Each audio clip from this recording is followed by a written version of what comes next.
Hello, friends. How are you all doing?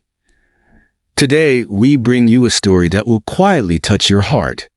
A tale of silent love and endless waiting. There were no words, no meetings, just a window, a reflection, and years of longing. This is the story of a man who fell in love with nothing but a reflection. But the ending might just break your heart. So let's begin this emotional journey. But before we start, make sure to subscribe to our channel so you never miss stories like this. Get ready. This story might bring tears to your eyes. I am a poor, paralyzed fellow who, for many years past, has been confined to a bed or a sofa. For the last 6 years, I have occupied a small room giving on to one of the side canals of Venice, and have known about me but a deaf old woman who makes my bed and attends to my food. There I got a poor income of about £30 a year by making watercolor drawings of flowers and fruit. They're the cheapest models in Venice, and these I send to a friend in London who sells them to a dealer for small sums. But on the whole, I'm happy and content. It is necessary that I should describe the position of my room rather minutely. Really, its only window is about 5 feet above the water of the canal, and above it, the house projects some 6 feet and overhangs the water, the projecting portion being supported by stout piles driven into the bed of the canal. This arrangement has the disadvantage, among others, of so limiting my awkward view that I am unable to see more than about 10 feet of the height of the house immediately opposite to me. Although by reaching as far out of the window as my infirmity will permit, I can see for a considerable distance up and down the canal, which does not exceed 15 feet in width. Although I can see but little of the material house opposite, I can see its reflection upside down in the canal, and I take a good deal of inverted interest in such of its inhabitants as show themselves from time to time, upside down on its balconies and at its windows. When I first occupied my room about 6 years ago, my attention was directed to the reflection of a little girl of 13 or so, as nearly as I could judge, who passed every day on a balcony just above the upper range of my limited field of view. She had a glass of flowers and a crucifix on the little table by her side, and as she sat there in fine weather from early morning until dark, working assiduously all the time, I concluded that she and her mother were living by needlework. She was certainly an industrious little girl, and as far as I could judge by her upside-down reflection, neat in her dress and pretty. She had an old mother, an invalid, who on warm days would sit on the balcony with her, and it interested me to see the little maid wrap the old lady in shawls, and bring pillows for her chair and a stool for her feet, and every now and again lay down her work and kiss and fondle the old lady for half a minute, and then take up her work again. Time went by, and as the little maid grew up, her reflection grew down, and at last she was quite a little woman of, I suppose, 16 or 17.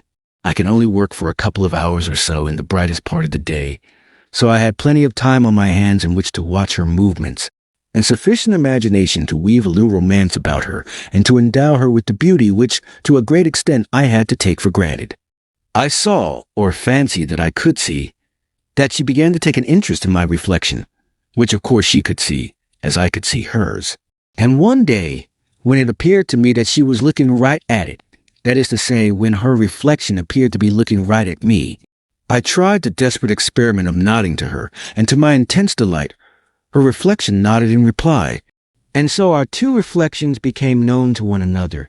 It did not take me very long to fall in love with her, but a long time passed before I could make up my mind to do more than nod to her every morning, when the old woman moved me from my bed to the sofa at the window, and again in the evening when the little maid left the balcony for the day. The flowers came no more for many days, nor did she show any sign of recognition, but kept her eyes on her work, except when she paused or held her handkerchief to them. And opposite to her was the old lady's chair, and I could see that from time to time she would lay down her work and gaze at it, and then a flood of tears would come to her relief. But at last one day she nodded softly, not to me, and then her fire came day by day, and my flower went forth to join it, and with varying fortunes the two fires sailed away as of your terror. But the darkest day of all to me was when a good-looking young gondolier, standing upright and uppermost in his gondola, for I could see him in the flesh, worked his craft alongside the house and stood talking to her as she sat on the balcony. They seemed to speak as old friends indeed.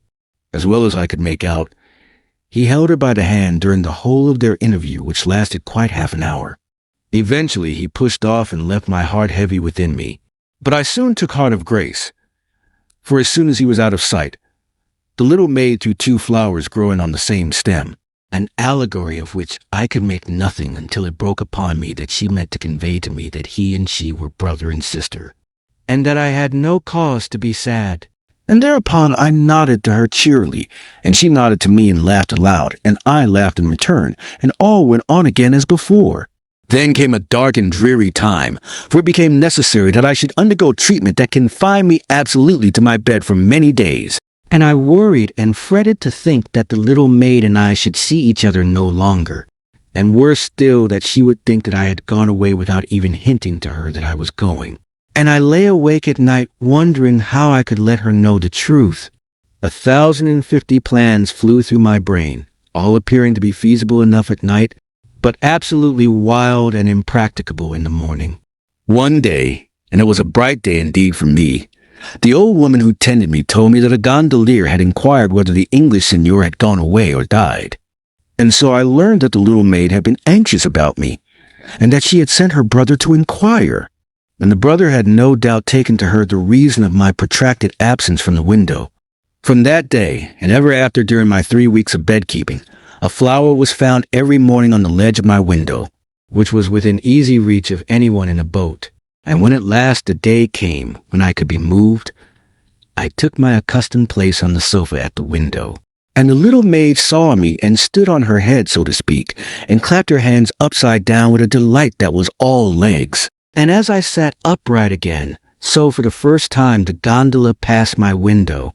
I beckoned to him, and he pushed alongside and told me with many bright smiles that he was glad indeed to see me well again. Then I thanked him and his sister for many kind thoughts about me during my retreat, and then I learned from him that her name is Angela, and that she was the best and purest maiden in all Venice, and that anyone might think himself happy indeed who could call her sister, but that he was happier even than her brother, for he was to be married to her, and indeed they were to be married the next day. Thereupon my heart seemed to swell to bursting, and the blood rushed through my veins so that I could hear it, and nothing else for a while. I managed at last to stammer forth some words of awkward congratulation, and he left me singing merrily, after asking permission to bring his bride to see me on the morrow as they returned from church. "For," said he, "my Angela has known you very long, ever since she was a child, and she has often spoken to me of the poor Englishman who was a good Catholic and who lay all day long for years and years on the sofa at the window. And she had said over and over again how dearly she wished she could speak to him and comfort him. And one day when you threw a flower into the canal, she asked me whether she might throw another, and I told her yes, for he would understand that it meant sympathy for one sorely afflicted. And so I learned that it was pity and not love, except indeed such love as is akin to pity, that prompted her to interest herself in my welfare. And there was an end of it all. For the two flowers that I thought were on one stem were two flowers tied together, but I could not tell that. And they were meant to indicate that she and the gondolier were fiancés. And my expressed pleasure at the symbol delighted her, for she took it to mean that I rejoiced in her happiness. And the next day the gondolier came with a train of other gondoliers, all decked in their holiday garb, and on his gondola sat Angela, happy and blushing at her happiness. Then he and she entered the house in which I dwelt, and came into my room. And it was strange indeed, after so many years of inversion, to see her with her head above her feet.